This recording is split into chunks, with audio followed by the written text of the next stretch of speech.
your name, your pronouns, what organization you with, what connects you to the work, where are you all located. So that's what we're going to do. We're going to get started here in about 1 minute.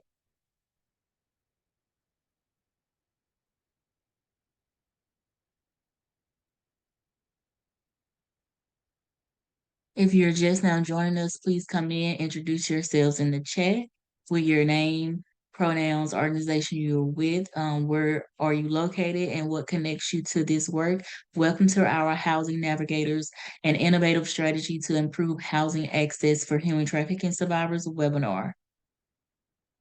And we're so excited to have you here with us today. We are been looking forward to this presentation um, for a couple of months now, and we're happy to have everyone here with us.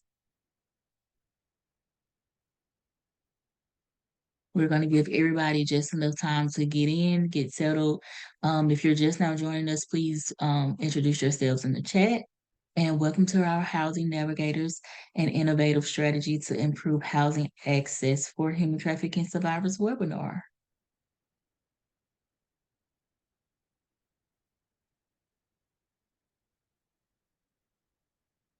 I see a lot of people introducing themselves into the chat. If you're just now joining us, welcome, welcome, welcome to our Housing Navigators, an innovative strategy to improve housing access for human trafficking survivors webinar. My name is Shakari, and I'll be your moderator today. We're going to go ahead and get everything started here. We're so glad to have you with us. If you're just now joining us, please feel free to introduce yourself into the chat.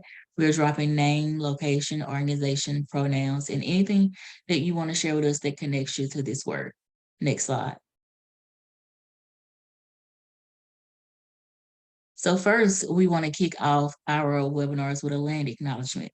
Freedom Network USA is currently located on the lands of the Nacotchtank and the Piscataway people, and we like to pay our respects to the past, present, and future of these people here. So we're going to drop a link into the chat. If you don't know what land you're on, we encourage you to not only look it up and look who was originally on their land, but also see how you can provide services and support and maybe even financial assistance to those tribes in your area. Thank you so much. Next slide.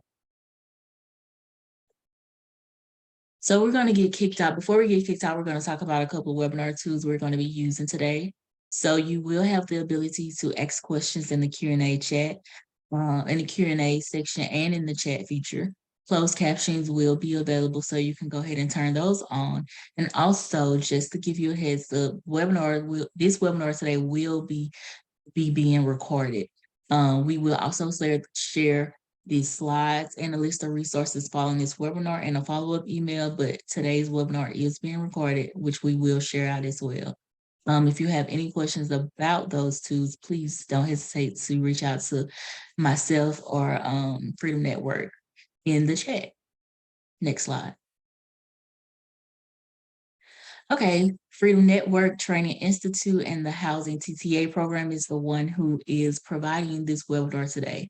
We are funded by the OVC Office of Victims Crime, and we provide support and resources to service providers such as yourselves on understanding and connecting the housing options for survivors of human trafficking.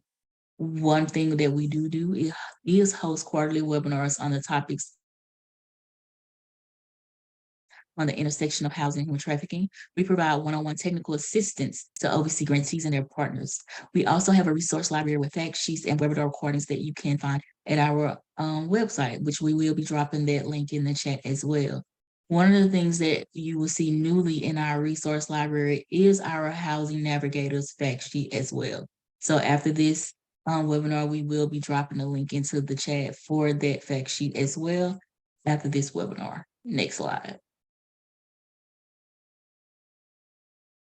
Okay, so today's training goals, before I kick it over to our fabulous presenters, is to provide an overview of the Housing Navigator position. This is a new position, and we also want to provide information and resources on this position. One of the things we also will be talking about is some tools and strategies for organizational hiring and retention. And we also want to discuss how incorporating a Housing Navigator position can support developing innovative strategies for serving human trafficking survivors in the housing sector. So without further ado, I will pass it over to our presenters for them to introduce themselves and kick everything off. Next slide.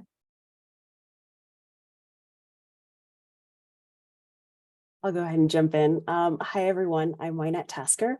I am Lumbee and Eastern Band of Cherokee, she, her pronouns, and I'm the executive director of Indigi Ripple Connect. Most recently, I was a director at Safe Housing Alliance.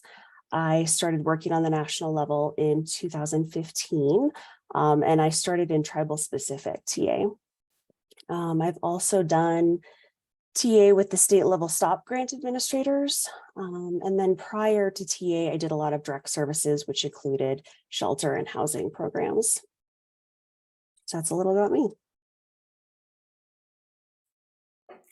Talafalava, a little more to fix on not to left for, a lot of Zuma to ye Anchorage, Alaska, only new na Amataina to Athabaskan. So, Talafalava and welcome. My name is Tafili Sono to left for. I am someone currently residing in Anchorage, Alaska, the homelands of Denaina Onina people. And I thank their ancestors and their people for stewarding this land that I now call home. I am the executive director of Pacific Community of Alaska. It is an organization serving Native Hawaiian Pacific Islands in Alaska. It's a new organization we started in the middle of COVID. But prior to that, I was serving as the director of diversity, equity, and inclusion at Covenant House, Alaska, which is a homeless shelter program and organization serving young people between the ages of 13 to 24 here in Anchorage.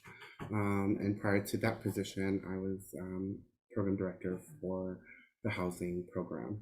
So I'm also a graduate of the Anti-Trafficking Leadership Academy with NITAC, and so that is who I am.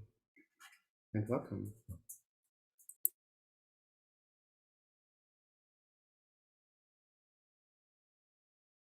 All right.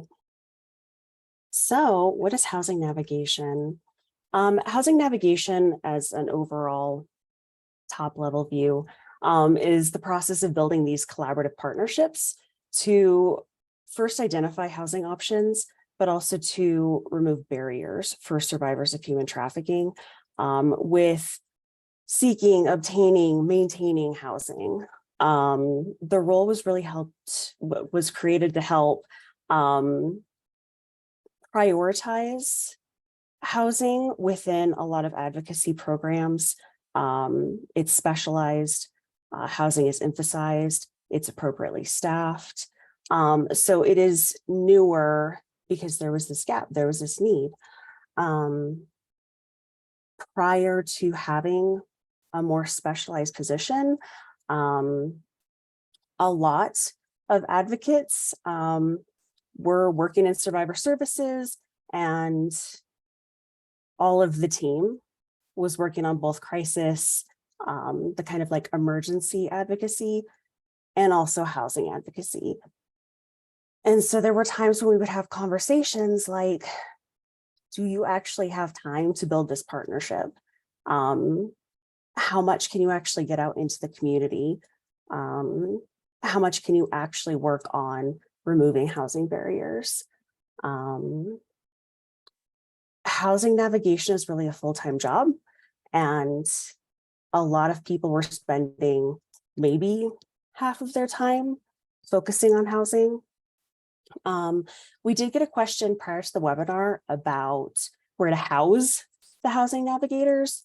I personally think it does make the most sense for them to be in a survivor-centered organization, because we do want this position to be survivor-centered, with the caveat of it really needs to be flexible schedules. They really need to be mobile. And so not thinking about them as being behind their desks all day at this survivor-centered organization. There definitely needs to be time for learning. That learning curve is going to be big. And there will always be required documentation, which, as a side note, less is really best when it comes to documentation, in case files get hacked, stolen, subpoenaed. So keep that in mind with documentation. But this is really a position that is actively engaged with community members and community resources. And next slide. I would also like to add to that question that came in regarding where they housed. I feel like if your organization is focused primarily on human trafficking and gender-based violence survivors, I think it would be good for them to be housed in like more of their own separate program, right? To have their own program around human trafficking and survivor-focused programming. And then if you have a housing program, which is what Covenant House is, providing services for homeless young folks and homeless and houseless homeless and houseless population, I would say that they would be housed in the housing program with specialization in trafficking. And the reason being is because you don't want to overwhelm them with all the other things and other folks that may not be experiencing trafficking, understanding that folks with lived experience with trafficking do need much more support and intensive support around mental health, substance abuse, all of the things that they might need help with. So I hope that answers that question.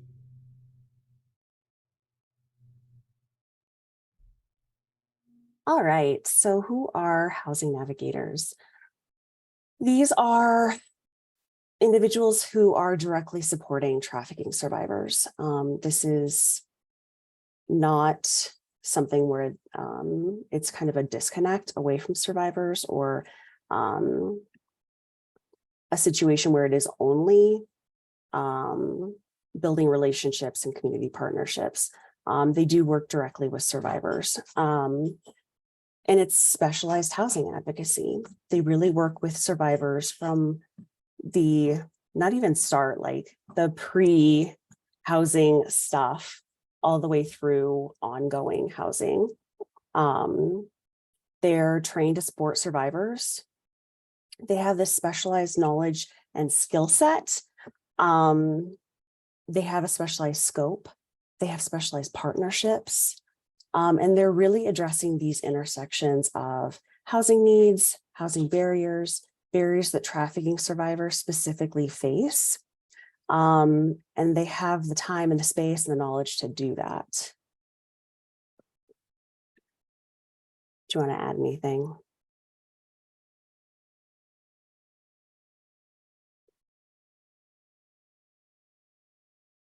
Okay. So,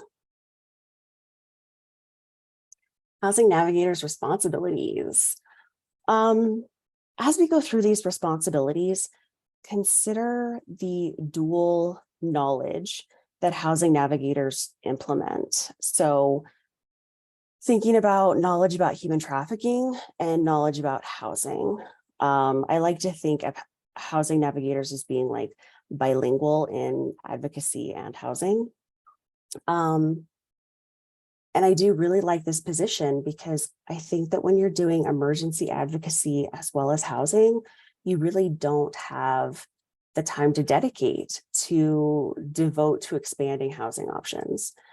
You really aren't able to dedicate that time to helping survivors look for units, fill out applications, this whole process at whatever level they want and need. So thinking about assisting in locating, obtaining, and retaining suitable housing. If you think about housing searches and all that is involved with that. This duality of the Housing Navigator can involve things like building that landlord relationship, but also safety planning.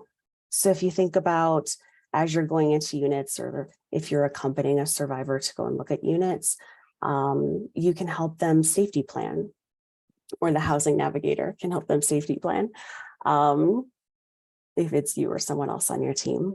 The unit itself, you might want to kind of look through and like point out certain things or flag certain things, or the location might be something that you talk about with survivors.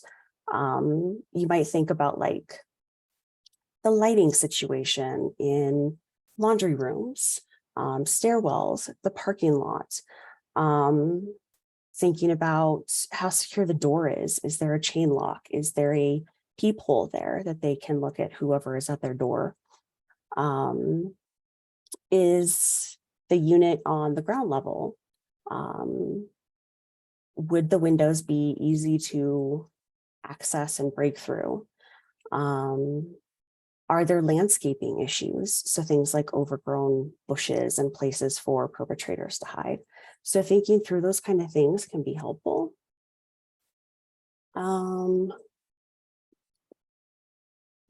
With the applications, that can involve a lot of pre-work, a lot of document gathering, a lot of paperwork, things like that landlords would require, might not be readily available. So survivors might, need to get a new copy of their social security card or birth certificate,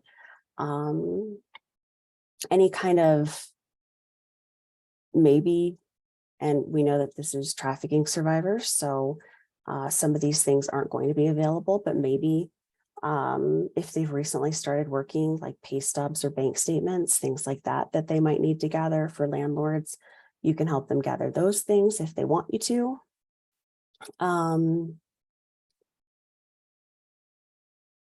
The Housing Navigators know enough about trafficking to recognize that trafficking survivors might not have all these documents. So there's that duality of this sounds like it's just housing, but it's really not. It is really this dual purpose and this dual knowledge that Housing Navigators bring into these situations. When you think about this like education and employment opportunities, trafficking survivors who want to further education, that is completely linked to employment, which is linked to housing. So when we think about all of these things that might seem a little bit further away from what maybe we originally think about as housing and housing advocacy, education and employment might not come to mind, but they're so intertwined with housing that it is something that Housing Navigators can help with. And there's just kind of a disclaimer that while Housing Navigators are assisting with all of these things, that we don't expect Housing Navigators to be like a legal representative or have legal knowledge. It is really support. When you think about like understanding the language in leases are a lot of legal jargon. I personally do not enjoy reading leases. I am not a lease expert. However, I can kind of trudge my way through it alongside survivors and kind of note at least, when rent is due, or thinking about late fees or how utilities are covered, different kind of like lease violations, and hopefully notice any kind of like red flags or any tenant right violations. And I'm not currently a housing navigator.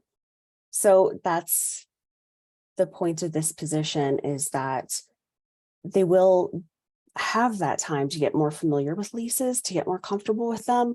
They'll see more of them. They can do some research, they can get some training on it, they can build that skill set to be more comfortable with reading through leases. And that, I think, is a really big positive, because it's not something that a lot of us learn about or have a certain skill set around as far as leases go.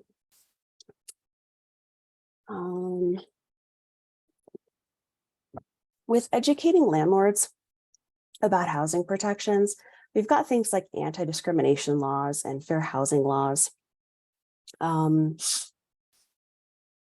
So housing providers who refuse to rent to people based on race, color, national origin, religion, sex, gender, perceived and identified familiar status, disabilities, things like that, the protected classes, they're violating federal law. And so when you think about red flags, you can think about how survivors are treated during that process too. So if you notice things like landlords refusing to rent to protected classes, or all of a sudden housing goes unavailable, or there's different terms or conditions for certain people, or saying things like, well, you can't really look at the apartment beforehand, you can't really inspect it, you can't really see it, it's not really, it'll sound really sketchy. Those might be things that you flag or pay more attention to and kind of talk through with survivors. And then also a note with familial status, that includes like pregnant survivors, survivors with young children, and unmarried survivors. We hear a lot that there are survivors who get interrogated. I don't know if that's the right word, but they get questioned a lot when they are unmarried, which seems strange in 2023. But as I've done listening sessions over the past year-ish timeline, I've been hearing that more. And I think maybe it's just a reflection of the state of housing right now. But then aiding in lease negotiations with landlords. Landlords might be willing to waive things like pet fees or utilities. They might agree to things like 2 months of advanced rent rather than the security deposit, because we know we have issues with federal funding and security deposits and whether or not our program will get that money back. And so security deposits have always been sticky, and some grants allow it and some don't. So that might be something that you could negotiate. Survivors might, offer up their parking space or give extra notice if they don't want to renew their lease, or early renewal of leases to like give them notification, like different kind of things that you can negotiate to get a better situation for survivors. However, this is again where housing navigators come in really handy. It's probably not going to happen unless you have a relationship with landlords. So the housing navigator creating this partnership with landlords can really open up a lot of doors and remove a lot of barriers.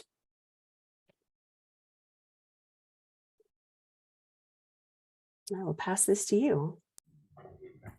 Thank you, Wynette. So the Housing Navigator's responsibility, continuing on. So assisting with challenges involves like rent payments, housing conditions, neighbors. So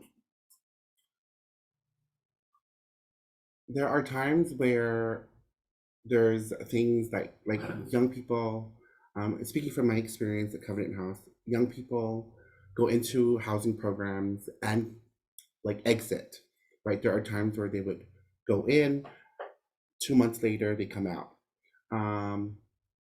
And it's very there's a lot of challenges to maintain um, their housing. One may be like making rent payment on time, right? Or having their portion of the rent, depending on the program that they're in, right? Because some rapid rehousing program might use like a titrating system to titrate down like the payments for rent, and so the young person or the person who has or the person with lived experience of trafficking might not be able to pay their part of the rent. So the housing navigator, their goal is to help the survivor maintain their housing, right? So rather be you know flood, right? Like your apartments get flooded, like what do you do? And so someone who's there to take them through this whole process.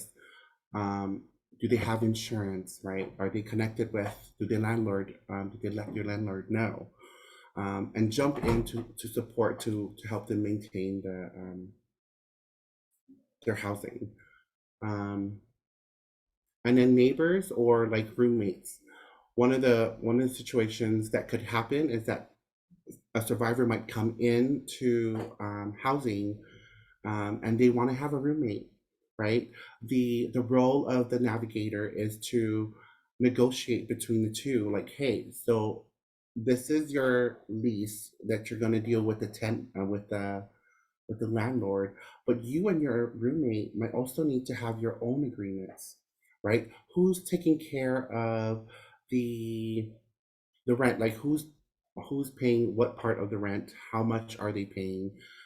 Who's taking care of the kitchen? Who's buying the food for this week? Really have to go down to negotiation of those things, and like just helping the survivor negotiate with whoever um, that they might want to that they find safe enough to be their roommate in this housing in the housing placement that they found. And so that is the role of the housing navigator, is to really support the survivor through the challenges that they might face during their housing.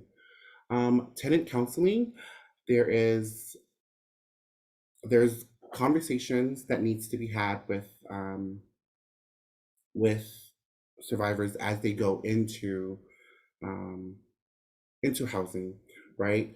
Understanding emergency preparedness. Where do you go? So for us here in Alaska, how this relates to us is, where do you go when an earthquake hits, right? Because we often get earthquakes here in Alaska. So where do you go?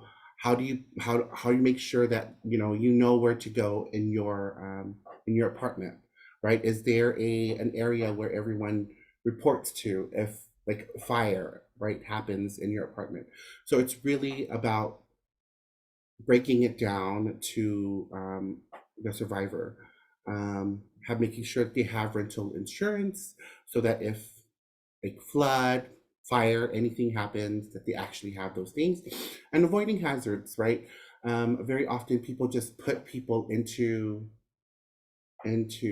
housing without them understanding, like, where does all the chemical, right, like all the chemicals that you buy from the store for cleaning and all those things, where do they go, right? They should be separated, like, and so um helping the survivor understand how to live independently, right, but also in a safe way. um I would highly recommend, during my time with Covenant House, um, there was a program that we had some of our navigators go through, um, Ready to Rent. It is a so it's I'm not what is it called? I'm not recommending it because like I have any affiliation with them, but it is a good program. Ready to Rent is a program that I would recommend that you look into. Um, and it's really helpful for housing navigators to go through and then teach the program, because it really talks about like the budgeting of housing, like all of the things that someone needs to understand and know about moving into an apartment or finding their own space. So again, financial planning, making sure that they're covering their part of the rent, or they are able to support themselves, and be able to self-sufficiently support themselves after whichever housing program that they're in. And then, of course, any conflicts with the landlords or neighbors. Um, from experience, it tends to happen at 2 o'clock in the morning, which is the reason why we are encouraging, if you're going to start this program or have a housing navigator, that their schedule needs to be flexible, because you're going to be building relationship with the survivor, and the first person that the survivor is going to call is the housing navigator. If anything happens at 2 o'clock in the morning, they're going to contact their housing navigator. And so therefore, making sure that the housing navigator is actually able to support, and also at the same time that is their start time, so that they can actually get off earlier, because everything tends to break down at 2 o'clock in the morning.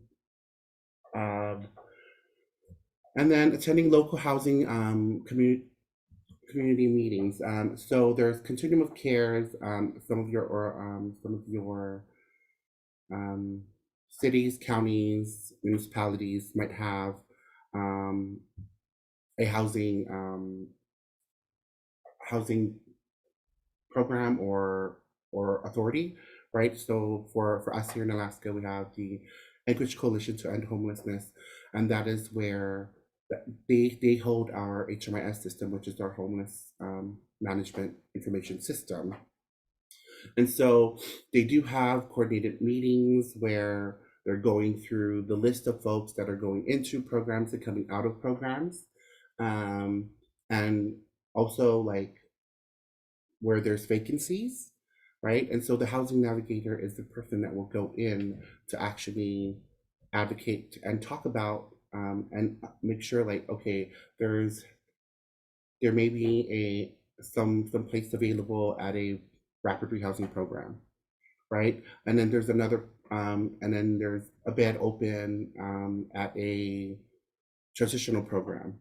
Which of these programs would fit the survivor that they're working with, right? Making sure that the survivor is actually replacing the survivor into a space that they're going to thrive, right? And then advocating for that, for the survivor to be admitted into that program and so forth. And then developing collaborative relationships with local landlords and apartment associations. The challenge sometimes with the Housing Navigator program is that some landlords might not be willing, right, to support the program that the programs that your program might have, that your organization might have. And so the Housing Navigator is that bridge builder, right? Going out, or maybe this is more like a supervisor role, to the housing navigators, is like to make connections with the landlords and associations in your area, so that there's actually places when survivors come into your program, they have options of where they can actually be placed into, and that someone actually is going to understand that you are, whenever you show up or whenever you come to ask for room or space, that this is someone who might be challenging, or this is someone who has experienced some things that they are now needing support for, right? And so that, like, it's not like, oh my gosh, like, why are you paying this young person's apartment, like their rent, or so it's about building that relationship, so that like the landlords can trust your organization and your programs. Okay. Housing program structure. So I'll take, so the structure of a housing program, right, is it has to start from like I would say that the housing navigator position is the front facing position, right? Someone who is trusted, someone who understands trauma informed care, right? Um, and is culturally relevant, and culturally sensitive to things that are going on. Um, and so the the housing navigators are the front facing folks. And then I would also like say that their supervisor, right, their direct supervisor is someone who has already, I would encourage someone who has some lived experience, right? Including the housing navigators. People with lived experience highly recommend it because these are folks who are able to actually understand, um, what the survivors have gone through. And so someone who is, someone who's willing to like actually be the bridge between folks who are able to, and the supervisor has to be someone who's willing to sit down with folks and talk about their experiences with working with survivors, right? Because understanding that in this position there's going to be secondhand trauma, there's going to be things that will happen to survivors, or could happen to survivors, that the housing navigator will now have to deal with. And inside this program, they should have someone in in the supervisory position who can actually, assist the navigators, um, with anything that comes up, right? Understanding the policies within your own organizations, assisting them with, like any guidance around, any issues that might come up, or you might also be someone who's going to be contacted during an emergency at 2 o'clock in the morning, right? So someone who can actually, um, be there for the navigators, as they're doing their work. Um, and so that would be where I would say, like, those are the biggest things for me when it comes to housing, like the structure of the housing program. It's to ensure that the folks that are in the program have some lived experience, or passionate about the program. I mean, about, serving survivors, and then at the same time, who are willing to, um, I would say, like, who are willing to learn as they go, because there's and be flexible with what's going on within the program. Wynette, do you have anything to add? I just wanted to validate the flexibility piece. Housing Navigator should be mobile and flexible. So yeah, when there are things that do happen that are outside that 9 to 5 that they respond to, they need that flexibility to be able to do that. And so, yeah, thinking about flexibility, and this isn't something that you can just drop someone into and be like, all right, sink or swim, good luck. It is a huge skill set. And so if you have someone who is less familiar with the field, it's going to take longer for them to get comfortable and get all that training. But definitely creating this supportive environment around them so that they feel supported and they get the training they need and they don't feel isolated. And they have the flexibility to do what they need to do. So, yeah. Awesome. So housing navigators are connectors, right? So we talked about it, I mean, I talked about it a little bit in the beginning. So the housing navigator is the person who's in the middle, who's actually the connector between the survivor and the agency. And housing navigator is the person in the middle working for the agency to support the survivor. And we talked about it, understanding housing options within the community. Um, there is I know that there are communities that are, I think all over communities and across the United States are struggling with housing at this time and finding, programs that could support folks who are houseless or homeless and folks who are experiencing financial instability. And so the housing navigator, specifically for the survivor, is that housing, that person that understands housing within your community, who knows what's available, right? Who's in meetings with housing authorities and continuing cares, understands the programs that are offered within the community and the community resources that survivors might need. Um, as Lynette talked about in the beginning, um, the idea of the position of housing navigator is not just for a short period of time, right? You start, the navigator is identified at the beginning of someone, coming out and saying that they have experienced trafficking, right? Rather being labor trafficking or sex trafficking. The navigator is then assigned to them, and the navigator works with them from the beginning all the way till when they become independent and self-sufficient, right? And who's able to support themselves. And so understanding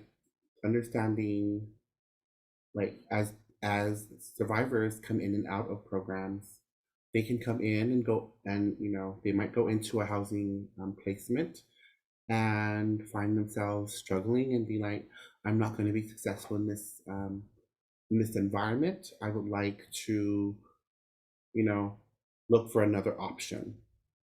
And that's something that the housing navigator is going to have to um, to navigate, right? That is something that you're going to have to do, is to make sure that you are aware of all the resources so that they can give the survivor all the options that they have.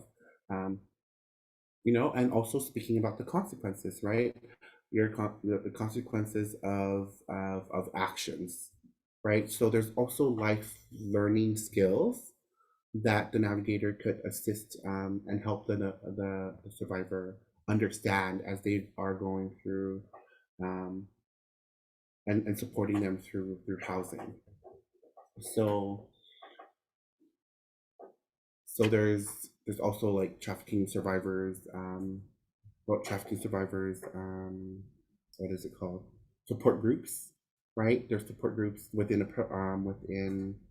and also also support groups like with grief and loss and so someone who can really bring in all those resources within your community and understands what they are so that they can appropriately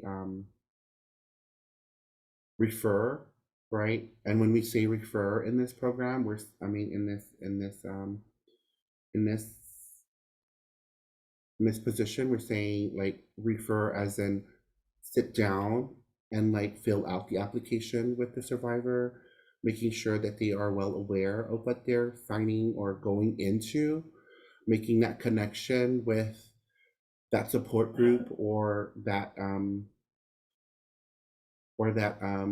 like someone might want to go to church, right?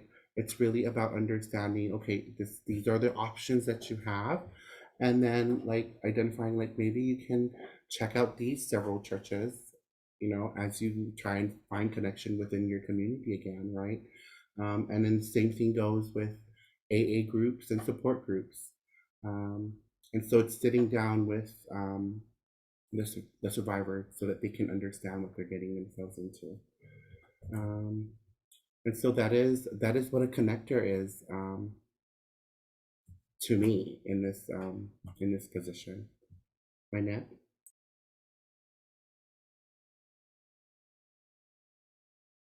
Yeah, I love everything you said. It's not short term. It's definitely this ongoing, um,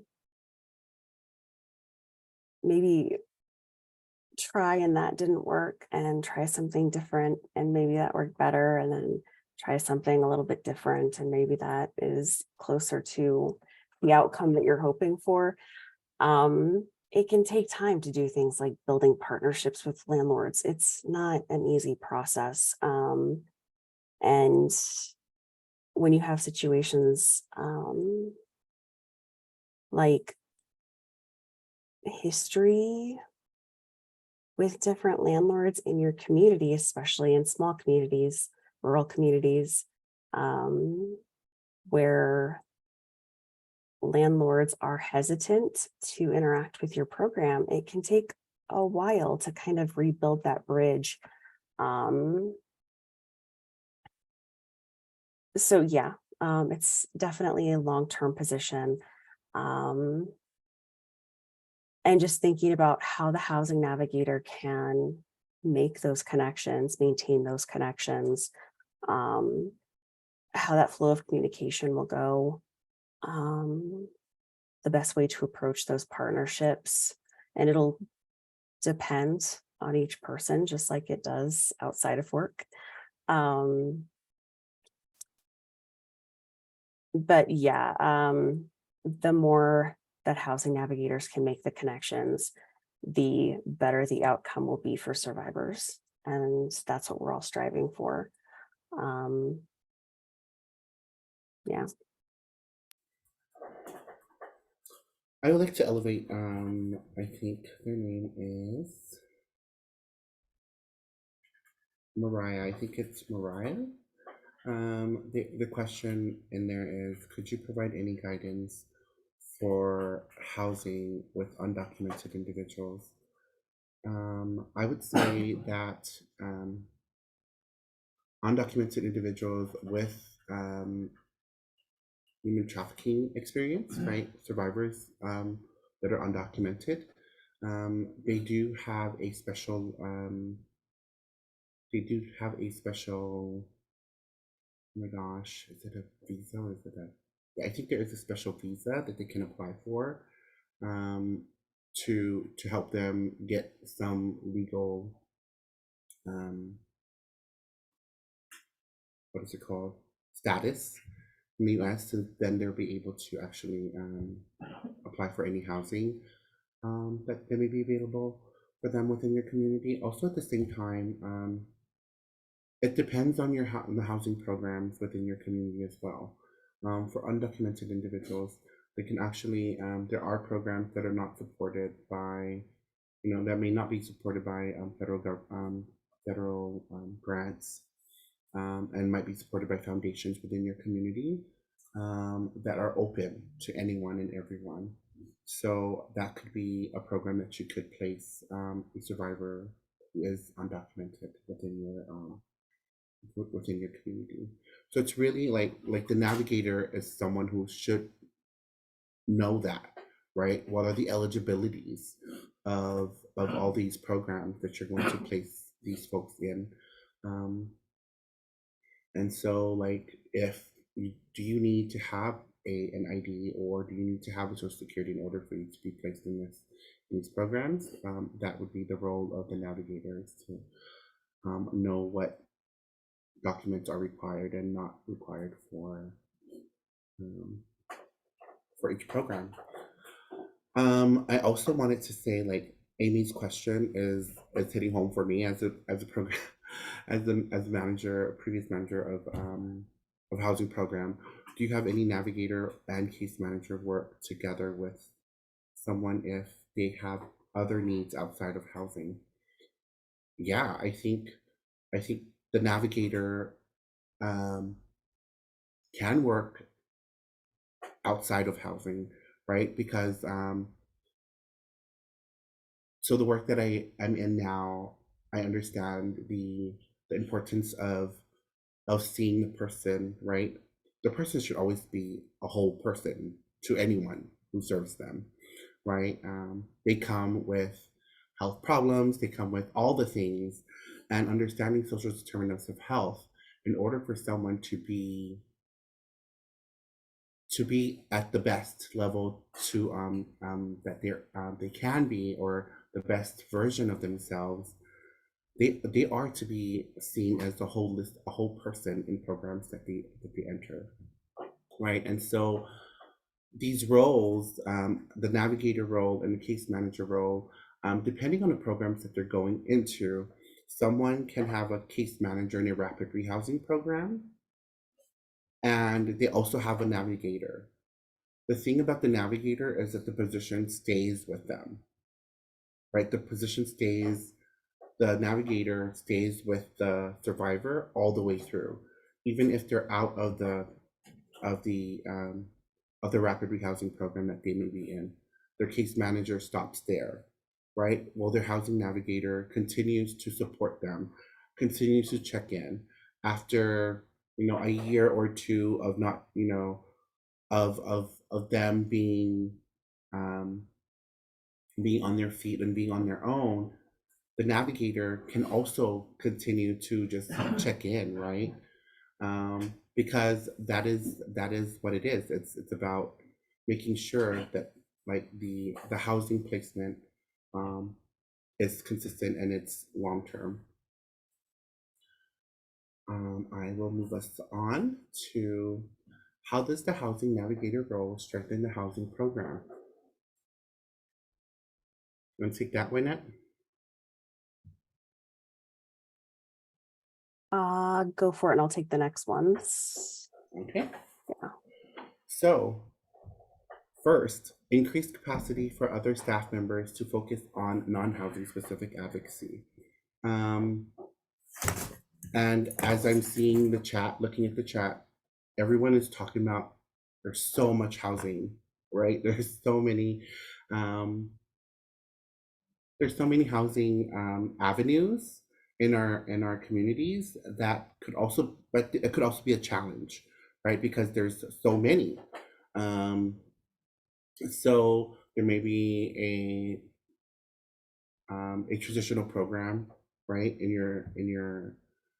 On top of that, there's the shelter stays. There's also like um, the rapid rehousing program. There's also um, there's so many housing options that are out there that sometimes it gets overwhelming, right? For someone who's a case manager who's trying to manage all of the things all at once. And so it gives space for those who are doing non-housing support to just focus on the non-housing specific things, while the housing navigator focuses more on the housing aspect of things. However, they can also work together to make sure that there's support for the survivor in whatever that they might need. Excuse me. So again, understanding the systems, right? And navigating housing systems. And there are so many different ways of getting into housing systems that I'm aware of. And especially managing the HMIS system. Some of your communities might have an assessment tool that they might use, a tool that was used before. In some communities, I think that some communities are still using that same tool, the VI SPDAT tool. Some COCs, continuum of care, or agencies are using that tool to place folks into housing programs. I don't recommend it myself, using that tool, but the navigator is someone who understands that this is the process of getting into housing, right? That there's going to be an assessment, that there's going to be these requirements of these things, like there's going to be an application that we have to submit, and then you have to, and what are the requirements for all those things in order for you to get into to actually get into the housing option. Identification and collaboration with housing options. Again, same thing with landlords. And then centralization of survivor voices in housing spaces. As I said before, it's really important that we listen, like the navigators listen to survivors and what they feel right, which is why it's important for this, like for the navigator to know all the options, because there may be 2-3 housing options that they might have, right? And you bring that to the survivor, and survivor picks something that you think is not going to go for them, right? It's not going to be good for them. It's very important that we centralize and we listen to the survivor and tell the survivor, yes, that is the program that you're going to get in, and as a navigator, that is your role, is to advocate for them to get into that program, especially if it's if it's a big and busy program.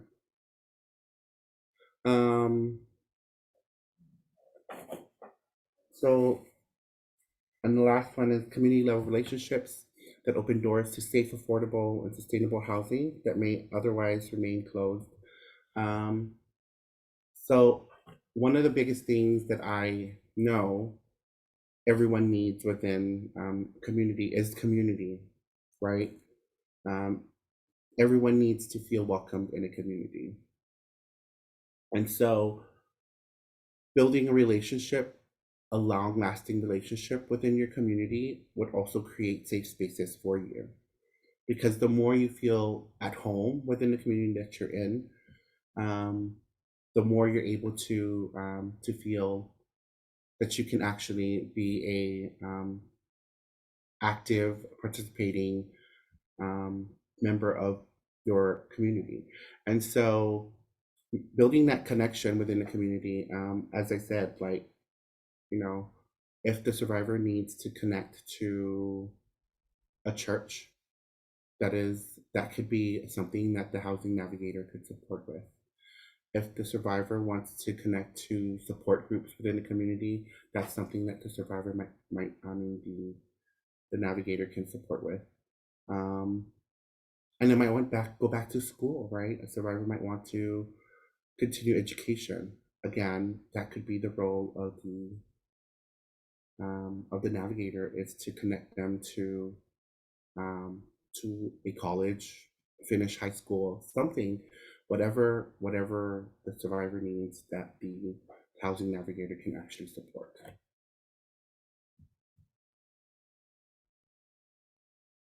So I'm seeing a question in the chat that if you have a survivor of human trafficking come in, is it who needs housing? Would it be better to refer them to coordinated access, which I'm thinking is the same as coordinated entry, through your continuum of care or like HUD programs? Or would it be better to refer them to a domestic violence organization? And I would say the domestic violence organization. Survivors are not necessarily safe going through the coordinated entry system. So if they are interested in going through that process, if they are linked with a domestic violence organization, they can talk through safety planning and what that process is like. And the domestic violence advocate can also talk to the people who are doing that coordinated access to find out what kind of safeguards are in place and improve them. So yeah, if you can get a domestic violence advocate involved, coordinated entry becomes a lot safer for survivors. So All right, organizational hiring and retention. So next slide. So this is a super condensed look at housing navigators and their potential skill sets. So we kind of start at this core, which I mentioned earlier that I personally think housing navigators should be housed with domestic violence, sexual assault programs, because I think that advocacy is the core. So this core knowledge is this advocacy piece, which can include things like human trafficking specifics, confidentiality, and safety planning. So I'm going to start a chat here and ask for you all to chime in. So what's missing here? Like, what do advocates who are working alongside trafficking survivors need to know? What would you add to these advocacy? We're starting at this advocacy core. What would you add to these very quick bullet points that you think housing navigators, it would be helpful for them to know as dual advocates and also people who know a lot about housing? What do you think about advocacy?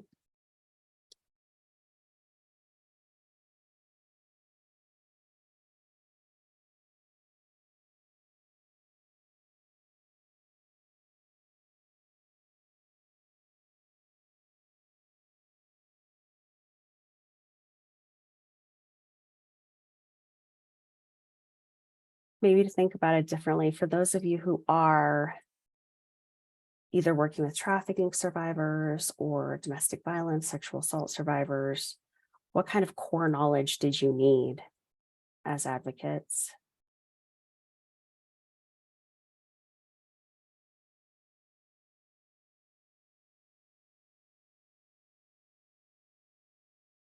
I'm seeing linking survivors to life skills courses, legal information, legal representation, immigration, reliefs, welfare like SNAP or TANF.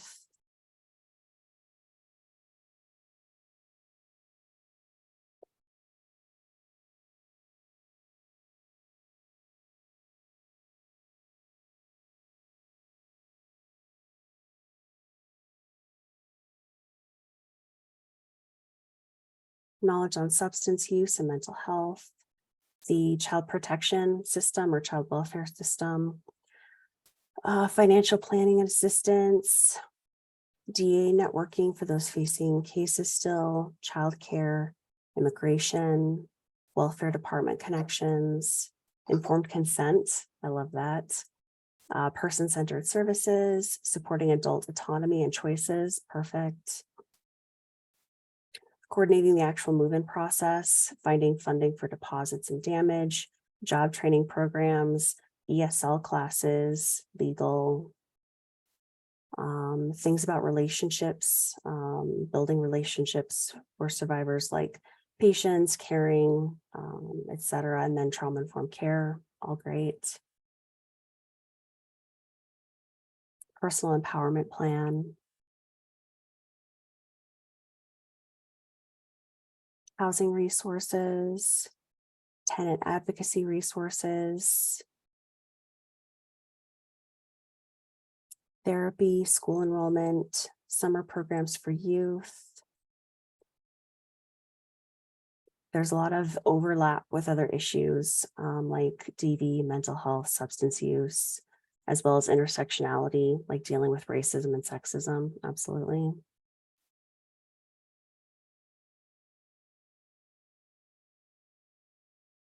Okay, so what about housing?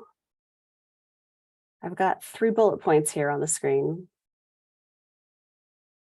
but I'm thinking that there's more to housing than these 3 bullet points. So what would you suggest adding to these as a housing navigator skill set?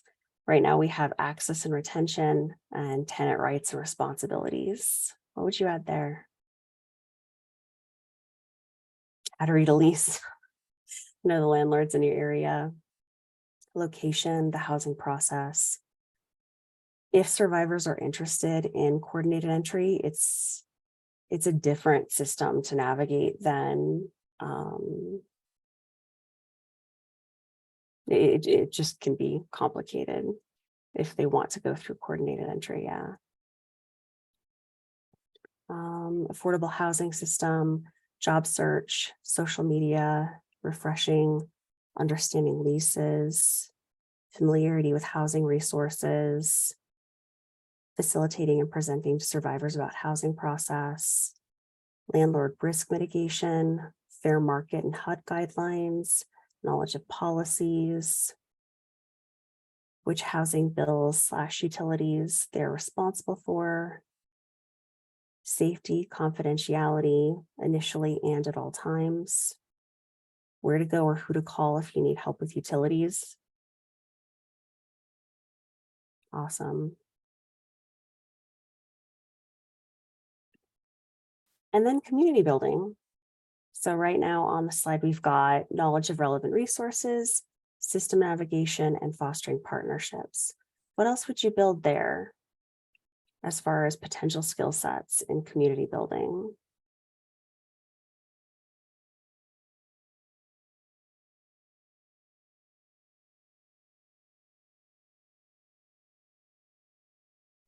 I'm seeing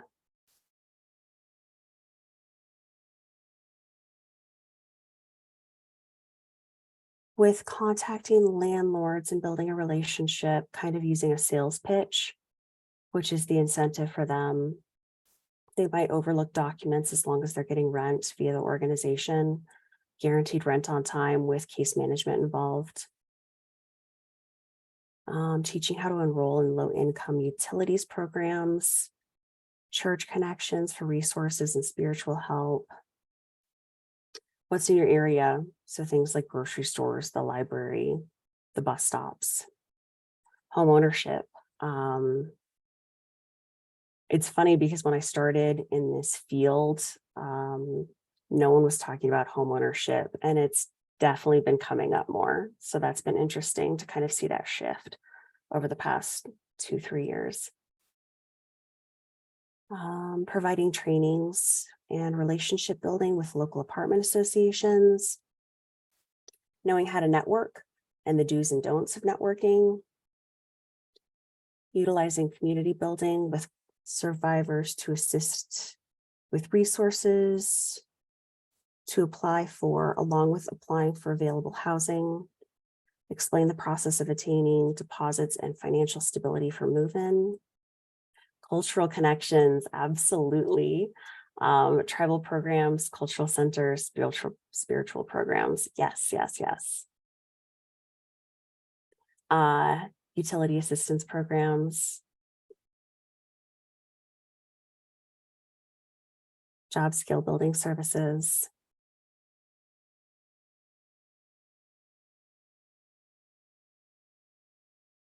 Awesome. Budgeting classes. So I mentioned this earlier. Unless you hire someone who already has this amazing skill set, this is definitely a position that's going to have a learning curve, and that's okay. If you can find someone who has this skill set, that's great. There's been a lot of like turnover in the field in the past couple of years. So just kind of recognizing that you might not get someone with that skill set. And so if they don't already have the skill set in place, and even if they do, they still need ongoing training. That's normal for any job to continue learning and growing. And just kind of thinking about how to make sure that they have the time and the space to do all of this learning, and how you can support their work as a team. So thinking about how we interact with our teams. Next slide. All right, more chats, because I love to hear what you all are thinking. I think that when we think about these kind of things, we don't really implement them. So we think about how can we feel supported in our role, but then actually don't create it within our programming. So I kind of want to think about, as we're chatting about this, the little things you can do for like implementation. So this first bullet, what helps you feel supported in your role? Because we want to think about how housing navigators would feel supported too. So how do you feel supported in your role?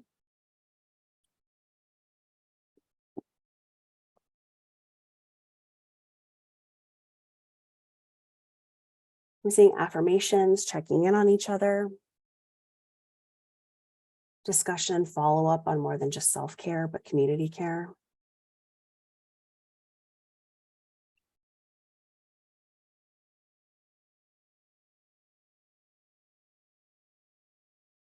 My supervisor understanding the difficulty of this role, clear communication and focused group work, support and assistance, sharing resources.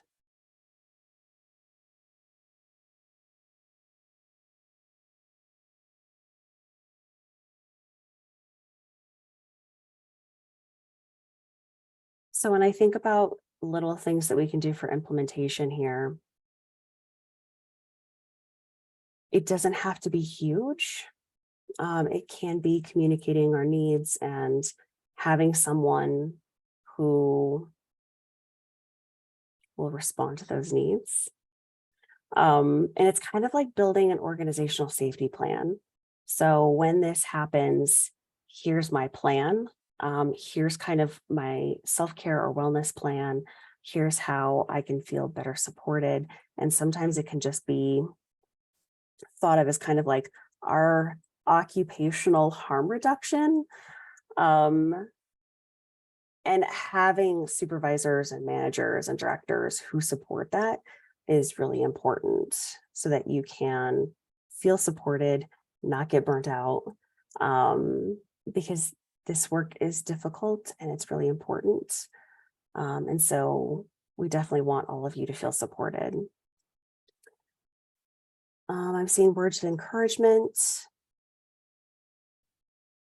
validated for the over hours involved in this role, not being given more assignments that are non-related. Absolutely.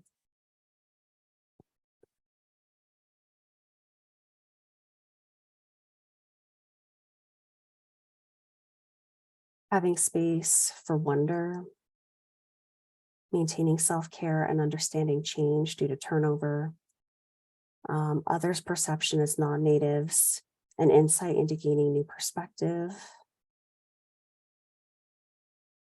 I'm glad that Judy, you liked the occupational harm reduction. Our mission statement to do no harm is across the board. That's great. There are a lot of survivors in the field. So I think about trauma-informed care and how we extend it to survivors, but we don't extend it to each other. So I really like the no harm is spread across the board. Because I think a lot of organizations get into this, they forget, we all forget that there's a lot of survivors in this work at different stages of healing, and that healing is not linear. So things like that. Other answers are feeling like my manager and I are partners, not just me working for them. And low barrier treatment. Perfect. I love that from Genevieve, I think. You know, as a manager and someone who runs an organization, I think it's important, and I think there are a lot of supervisors and management level here in this space. It's important to know that, like, you know, the work that you do, you know, plays a role in retention of the folks that are in your space, that are in your organization. And so, yes, the work needs to be done, but it also has to be a collaborative work and shared work where there's empowerment, and then there's encouragement, and then there's there's going to be times where your team is going to, especially with those 2 o'clock in the morning kind of incidents that happen, there's going to be a time where you're going to have to play, the one who's, I'm sorry that you have to wake up in the morning and leave your child at home conversation, right? With your coworkers. And so I really love that people in this space acknowledge that it's not all about getting things done, but it's also important to have the connection where there's partnership in management instead of um, you know, hierarchy of like I'm up here and you're, my direct person that I'm going to supervise.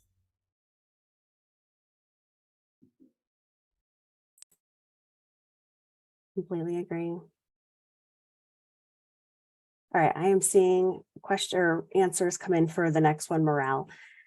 If you haven't covered what you think also is morale building and the answer that you had for feeling supported, yeah, please feel free to chime in about what helps you build morale at your organization. So right now I'm seeing gift cards, praise to those that make the role smooth, once a week check-in meetings to go over progress and milestones and challenges. This needs to be a safe space to communicate and not feel judged. Fair compensation, since this work can be hard, absolutely. Everyone deserves a livable wage.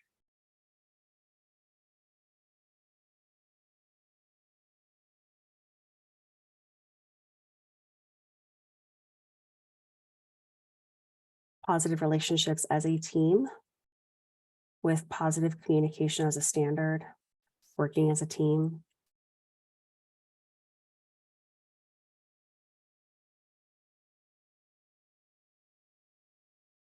Collaboration with different programs and agencies.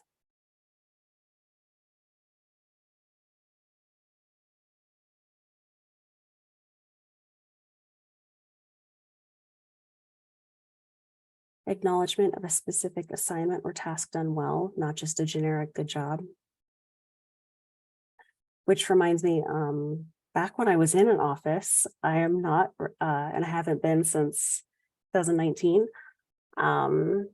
I was one of the people who was working from home and got to see how things shifted for when everyone started working from home in 2020. But back when I was in an office, I always thought it was really kind of silly, but also weirdly morale building. When someone on my team did something amazing, I would go into Word has their templates for like certificates, and I would go in and like put something really specific on the certificate, like you rocked it, blah, blah, blah, and then print out the certificate and give them like this certificate, and people would like hang them on their cork boards.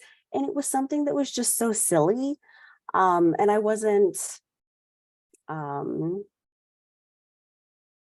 like it wasn't something serious. It was just really meant to be something silly. But in a weird way, it kind of was morale boosting in a way that I kind of didn't expect. I just kind of thought it would get thrown away and like whatever. But sometimes it's like really little things that we do that really matter. I'm seeing our organization offers therapy sessions and you get self-care hours. That's amazing. Our director and CEO are always available. Our supervisor is checking in with us, making sure our performance is staying up. And if we need support, we can let them know. Our team's constantly on a chat to check in and support each other. That's all great. All right, last question. How do you communicate your capacity to your teammates?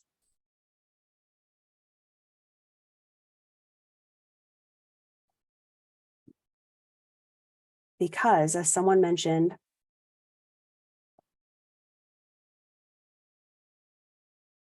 it can be really isolating if you are the only person at an organization who's doing a specific job. So if you have one housing navigator and everyone else is doing something else, it can feel really alone. Um, it can feel like no one else understands or no one else can help. So um, because housing navigators are so specific within their positions, we definitely don't want them to kind of be pulled into other things. We do want them to stay within their role and not be kind of a backup. So it's really not supposed to be like this float position where, well, this department needs you today, so you need to go over there and work. Um, we want housing navigators to be able to advocate for their capacity. So I'm seeing in the chat. Um, this person said, I'm the only housing specialist on our team. I do get interns from time to time, but I wish we had more funding for another housing specific position to support and collaborate with. Yeah. And just a plug for technical assistance.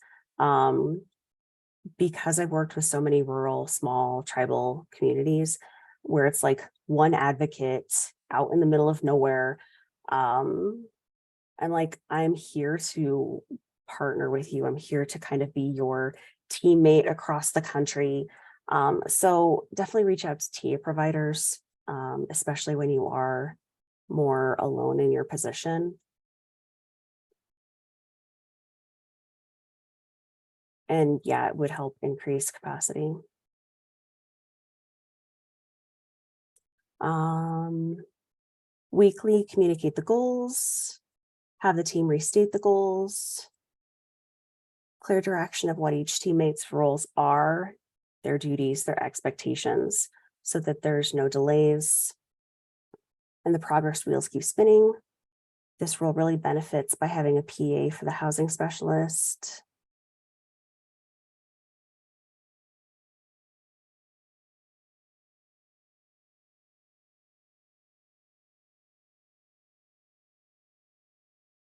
Something that I also did when I was back in an office is pre-planning with the person we had a bigger office, but the person I was in like a little office with, we had kind of a system where it's like, if you notice that I have my earbuds in or something, like I've had a hard day, I just kind of need to focus for a little bit and just like get some of this stuff done. Like I'm in a bubble right now and I kind of need some space. So it's something that we had figured out beforehand so that I could tell her without actually having to talk about what I was dealing with until I was ready to process things. Like I just kind of need this time. So this was my signal to her that we'd set up earlier that if I've got my earbuds in, like I just need some time. And that's how I kind of communicated in a small way my capacity. Um, so it can be, again, small things. But we definitely want to be able to think about capacity um, so that the housing navigators stay within their capacity. Next slide, and I will pass it to you.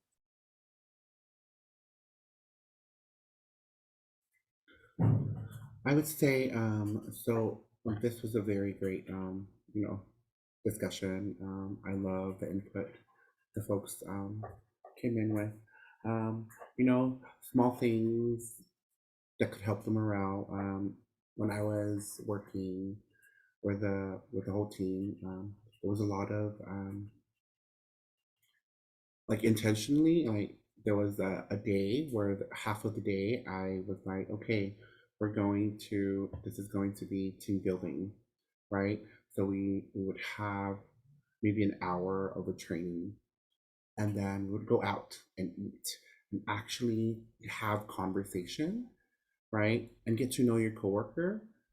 Um, and it really built the morale, like because like at that time our team was um, we were building this housing department, at Covenant House, Alaska. And the folks wanted to be a part of the team, right? There were folks in other parts of the agency that were like, oh my gosh, the housing department is doing these things. And it's about that supervisor, right? It's about you as a supervisor making sure that your team feels appreciated, and then creating those spaces to for people to come and talk and know more about each other. So I think we are talking. So now we're going on to benefits. We have 5 minutes, but not only getting paid equitably, right, or and living wages, understanding that we should also have benefits, right? And so paid vacation, health care plans, tuition assistance, um, skill development. I think there was a question about how do you communicate your capacity to your supervisor and your teammates. I think skill development could also be something that you can communicate, right, about. Like if you're interested in about like learning more about budgeting, right, and there's a budgeting class that you might be interested in, maybe that is something that you might want to ask your supervisor about. Okay, I want to, the course that I was talking to you all about, ready to rent, like look into that course. Maybe that is the next conversation when between you and your supervisor, is reviewing what that's going to look like for you to take that course. Financial wellness education, employment discounts and perks. So these are some of the benefits that we would hope employers would offer for navigators within these positions.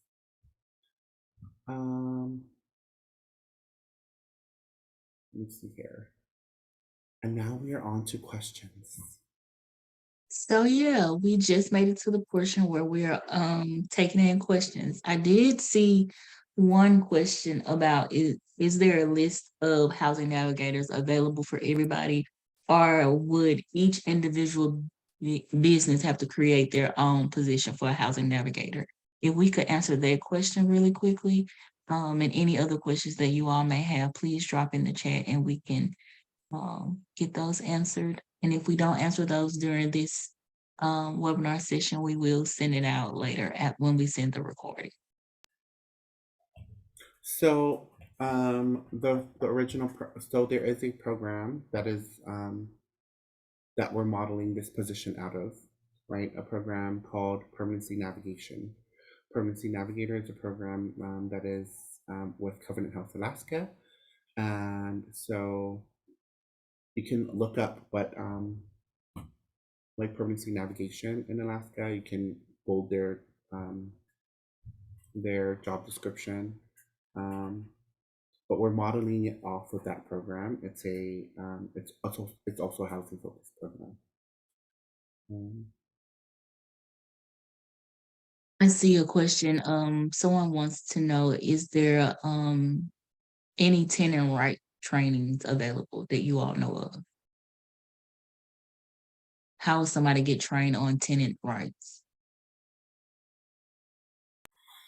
I would say that it depends on, because I think tenant rights are also like, depends on the state that you're in. So, and the jurisdiction. And then there are like, I know that there's federal resources. I think it's on I think it may be HUD Exchange. I think I've seen some resources on HUD Exchange. So that's HUD exchange.info or maybe .gov. So and they would have information more about tenant education. But you should also look within your own community and your own state. I think it might have some.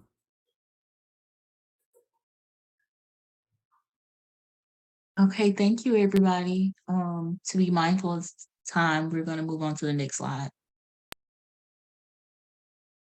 So we want to thank everybody for joining us today. We want to thank our lovely presenters for bringing forth this knowledge that we needed about the Housing Navigator positions and the skill sets and how we can use those to innovatively support human trafficking survivors. We do have a resource library available, and one of our resources now that our presenters had the opportunity to work on is now live on our resource library. It is the Housing Navigator fact sheet. So a lot of the information you heard today has been put into a fact sheet already that you're able to access. If you have any questions about this webinar, about anything that the housing project is working on, please don't hesitate to reach out to us via email, which is training@freedomnetworkusa.org. Also, we will like to ask you to complete a short survey on this webinar. We would love to have your feedback to address any issues or to talk about how we will want to have webinars moving forward successfully. So we thank you all for joining us. Next slide. Thank you. Thank you for joining us. This completes the end. We will be sending out a recording as well. So please look out for that. And we're glad you joined us here today. Thank you.